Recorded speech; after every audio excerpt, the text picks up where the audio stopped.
Hey guys, Ethan here with Family Handyman. Say, everywhere I look these days, I see those smokeless bonfire pits and those backyard pizza ovens. But you can't throw any old 8-inch log into those fires. You need perfectly uniform wood that'll keep those bonfires roaring hot and looking great. Instead of buying yourself a new hatchet, there's a cooler and safer tool out there, the Kindling cracker. I picked up this tool just a couple weeks ago and I've been testing it out. Here's what I really like about it. The Kindling cracker is a unique cast iron log splitter which uses forged stationary blade and a blunt object like a mallet or separate piece of wood to safely split firewood for your fire pit, pizza oven, or chip heater. The Kindling cracker comes in two sizes, the original, which can cut logs up to 6.5 inches, and the King, which can do them up to 9. So I've been using my trusty 4-pound sledge with the Kindling cracker, and it's effectively cut every log I've asked for it. Now the tool weighs a bit, a little over 20 pounds, so it isn't ideal to bring into the backcountry.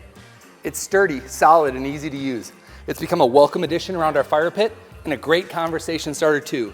And that's why the Kindling cracker is Family Handyman approved. For more great products we've tested and approved, visit us at familyhandyman.com.